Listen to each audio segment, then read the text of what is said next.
Welcome to Matters Financial and Geopolitical from a Frontier, and thank you as always for stopping by. Let me start with this: how Bitcoin's crash compares to history's biggest bubbles.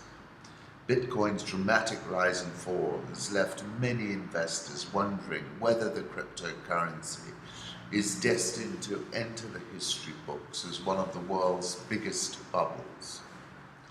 After an almost 60-fold increase over the past 3 years to nearly $20,000 in December, Bitcoin has tumbled by about 70% from its peak on concern that regulatory and security hurdles will prevent widespread adoption. By comparison, the Nasdaq Composite Index recorded a 78% peak-to-trough decline after the dot-com bubble burst in 2000.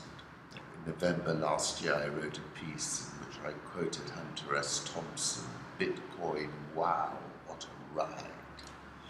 Life should not be a journey to the grave with the intention of arriving safely in a pretty and well-deserved body, but rather to skid in broadside in a cloud of smoke, thoroughly used up, totally worn out, loudly proclaiming, wow, what a ride." And then at the beginning of the year, I sort of doubled up and said, look, I'm really no longer bullish Bitcoin. In fact, I was bearish. The HODL crowd is getting wrecked, at least according to Google. That's why crypto. My piece over the weekend was called "Currency Puzzles and a Weaponized Dollar." As the previously emerging markets and frontier markets have been showering in a golden flood of cheap dollar liquidity, had been borrowing dollars like there was no tomorrow, but are now scrambling to find those dollars because the golden shower has been switched off. Have a look at this: central bank asset purchases in 2016, $1.6 trillion, in 2017, $2.3 trillion. And so far in 2018, $0.16 trillion. Trump's comments weighed on the dollar. Yesterday, US President demanded Fed help on the economy and complained about interest rate rises. I think he's playing cutesy, and in fact he's embraced the strong dollar, which has given him a weapon with which to bash anyone he doesn't like. And I think this is an opportunity to re-enter a long dollar position. Home thoughts: I wish my prose to be transparent. I don't want the reader to stumble over me. I want him to look through what I'm saying to what I'm describing via Naipaul. An early morning walk for the 5 musketeers, very well-known cheaters in the Maasai Mara. Indeed they are. I saw them when we visited last. And this was by Fabrizio Bignotti while staying at Saharan Africa. And this is the south coast, the beach from 12,000 feet. And it's a fabulous beach as well. Driving into Loingalani near the shores of Lake Turkana, that's Peter size 10. And then look at this: Museum Hill Bridge in Nairobi in 1900. That picture is courtesy of Caroline Keir.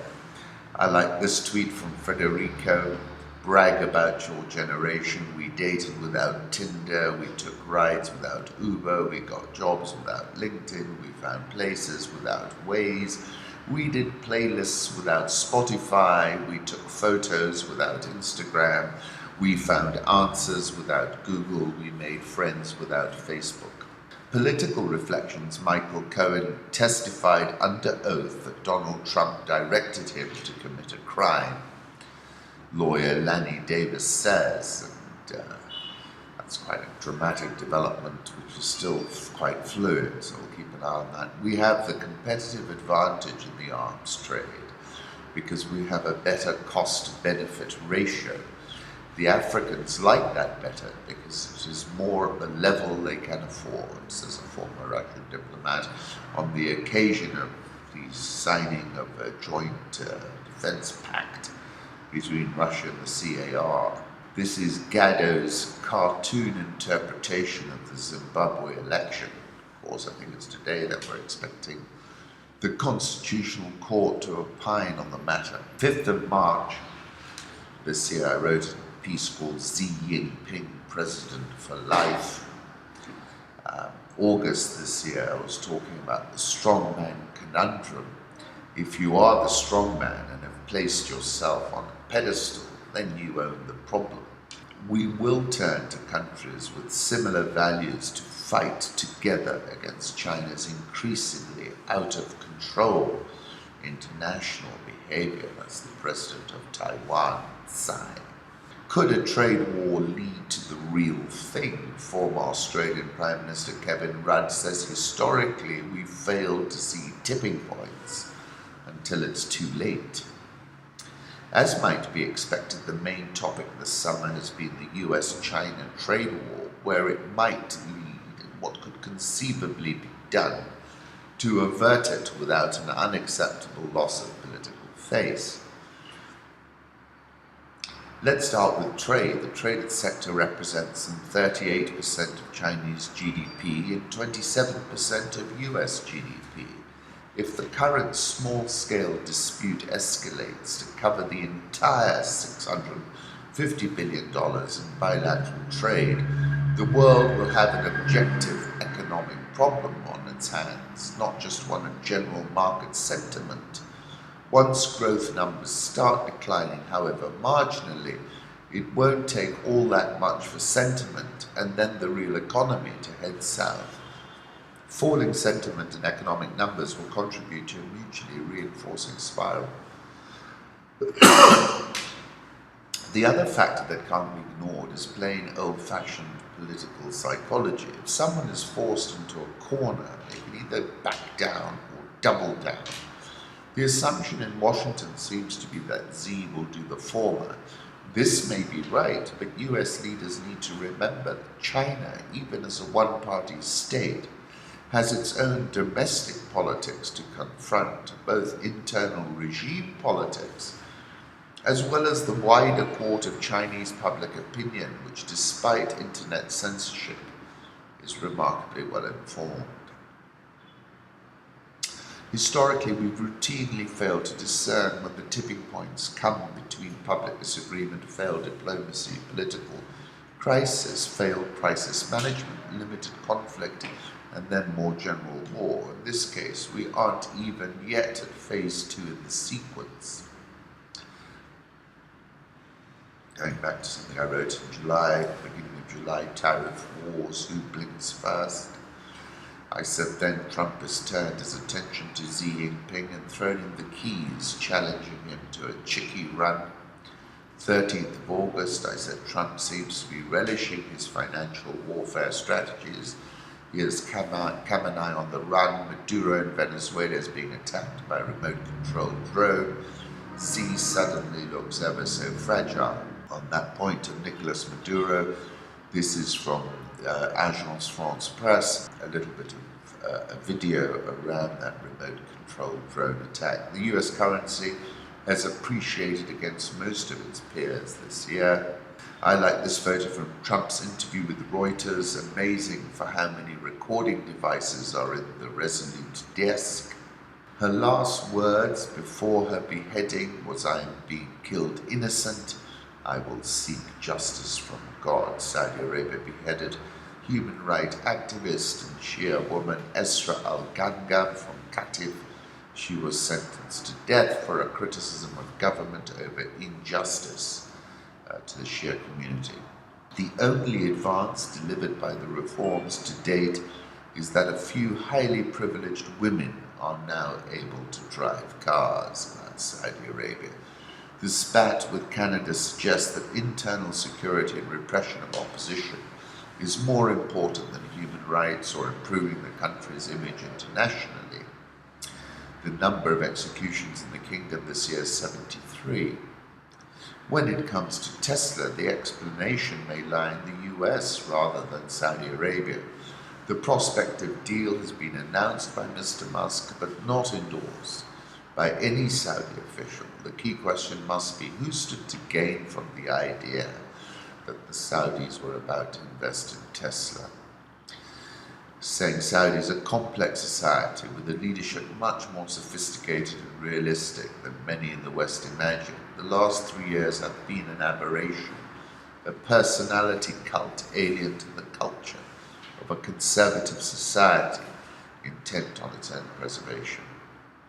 November last year I was writing about this being an unprecedented moment in the history of the kingdom and the most perilous moment for the House of Saud that I could recall.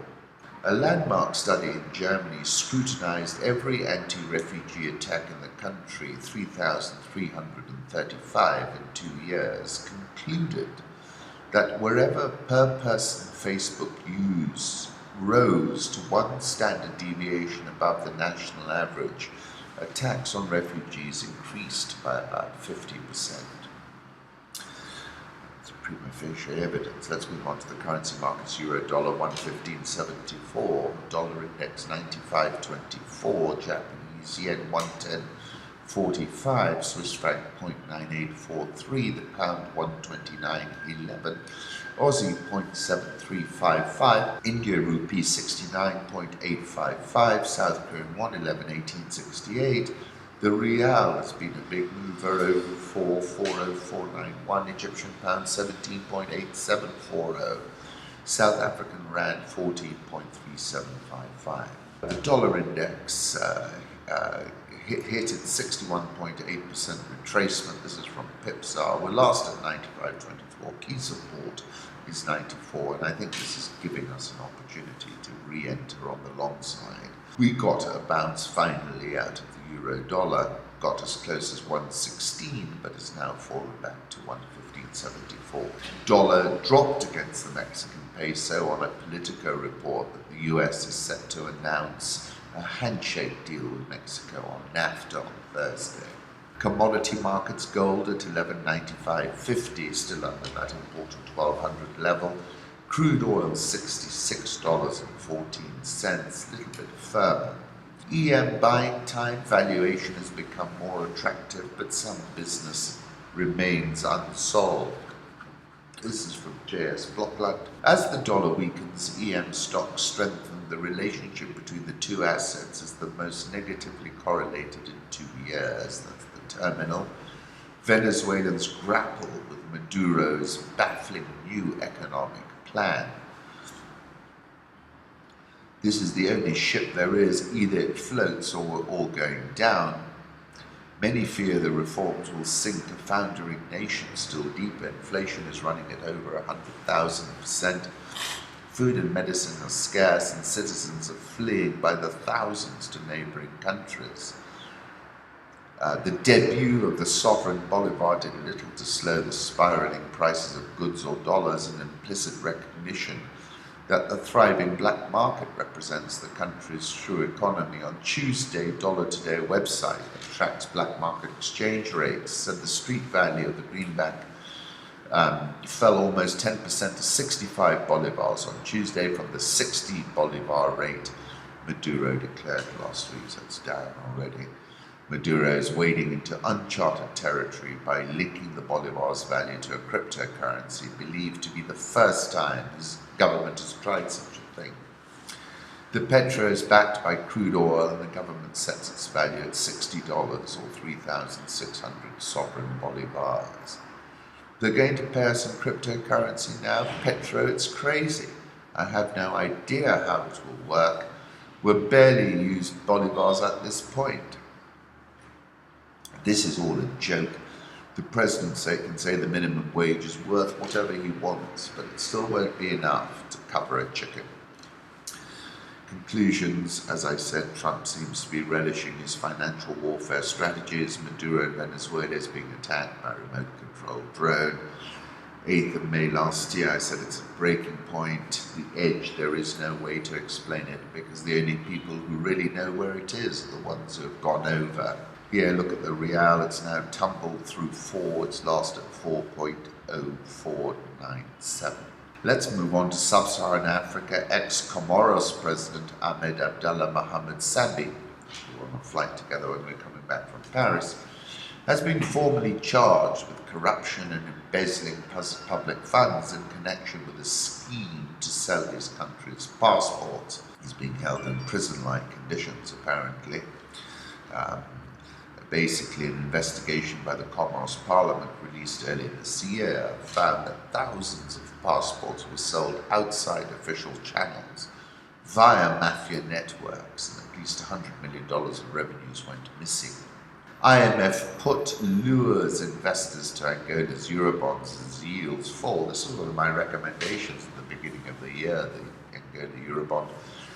It surged after the OPEC member said it would ask the IMF for financial support. Yields on the South African nation's 1.5 billion of bonds maturing in November 2025 fell 31 basis points, the most in almost 2 years, to 7.47%. Ministry of Finance announced late Monday that it had asked the IMF to add a financing component to its support program, which initially was only going to include technical assistance. Central bank has also devalued its currency, the kwanza, almost 40% against the dollar this year in a bid to end crippling shortages of FX. This is described by Wanjiku Revolt as the most iconic image that represents the changing, yet not changing times of the Africans' rising and liberation narrative. H.E. Bobby Wine, Uganda's ghetto president, upstages the real head of state, that's the Mail and Guardian, Simon Allison. Robert Kyagulanyi cannot remember the day Yoweri Museveni was first inaugurated as president of Uganda. It was 33 years ago and he was just 3. Since then, Museveni has been inaugurated a further 4 times, most recently in 2016.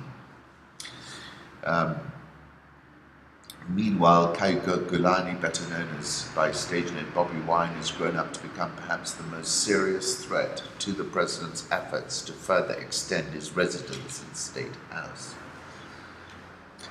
Talking about his lyrics, why don't you borrow a leaf from Mandela?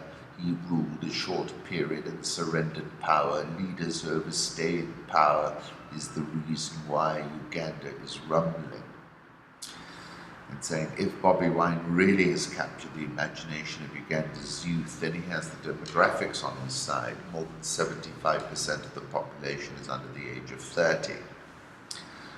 Lukwago, the mayor of Kampala, said that the forces that Bobby Wine has unleashed could do more than threaten the status quo. They could overturn it entirely. The signs are ominous. It can only get worse. The country may go up in flames. You know the checkered history of this country. We've witnessed enough bloodshed. We have never had an orderly succession to power. Africa arguments is saying when Bobby Wine is released, the young and outspoken MP will likely be welcomed by even bigger crowds than he left behind. This is the challenge. Things remain uncertain. The Ugandan state cannot hold Bobby Wine forever. If he is convicted on charges widely accepted to be trumped up, wells of anger and frustration that have built up over decades could spill into the streets. But even if he is released with charges dropped, he will leave the prison gates to even bigger crowds than he left behind. That's why I tweeted that this is now a political genie.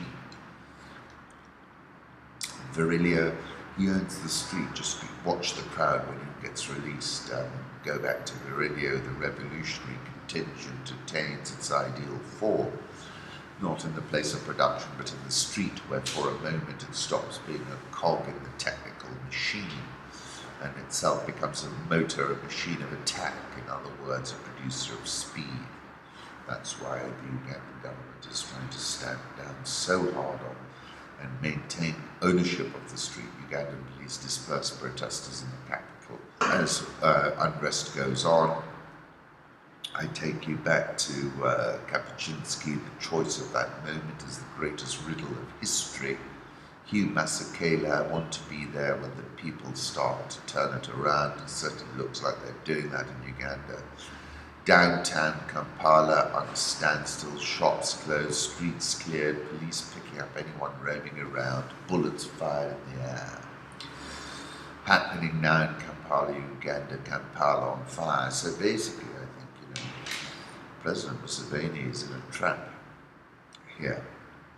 And if you look at the way the by-elections are going, the popularity of the man, his message, this is a very difficult moment, and I'm not sure just stamping down hard is going to snuff it all out. Julius Malema, the enfant terrible of South African politics, feels he's got President Cyril Ramaphosa just where he wants him. Indeed, this is the mood in South Africa as well. Very tense policy implementation environment where political parties are exchanging ultimatums on policy and shifting away from a consensus approach toward an either my way or the highway approach to politics. South Africa's state-owned land bank said on Monday a plan to allow the state to seize land without compensation could trigger defaults that could cost the government $2.8 billion. Kabila's government rejected Thabo Mbeki as a special envoy to the DRC. South African all shares down 3.9% year to date. Dollar versus Rand from Pine Cone Macro, the Rand rallied to 14.36. Exactly. These were on the back of comments that Trump made, but I think again 14.15 is going to cap this run. Egyptian pound lost at 17.8685. Nigerian all share down 7.59% year to date. Ghana Stock Exchange up 10.97% year to date. ShopRite reported earnings where basically saying the South African customers are struggling and it's weighing on the profitability. Consumers are under a tremendous amount of pressure. Conditions for ShopRite's core customers at the lower end are particularly tough. Outside South Africa, ShopRite sales slumped 7% in its 14 other countries, hurt by slow economic recoveries, unfavourable currency moves and foreign exchange shortages. Unshackled from Barclays, Absa Investment Bank chases growth, an interesting story. This was the theme of what I was saying when I wrote about Barclays Kenya earlier in the year. The Kenya Ports Authority, the port operator, has to meet the railway's freight target or pay the railway for the unused capacity. In effect, the port is working for the railway. That's David D. Kenya shilling 100.943, and it is the second best performing currency in the world in 2018. And that's why I headlined my last article, Currency Puzzles. The Nairobi all shares up 1.82% this year. The NSE 20 is down 10.11% this year. There's been quite a hot debate about when Eid al-Adha was. Was it yesterday or was it today? Kenyan Muslims defied the chief Qadi Ahmed Muda on Eid al-Adha. Finally, M-Pesa was put on Fortune magazine's Change the World listing, which is quite an achievement. It was a pleasure catching up with Bob and others last night as well.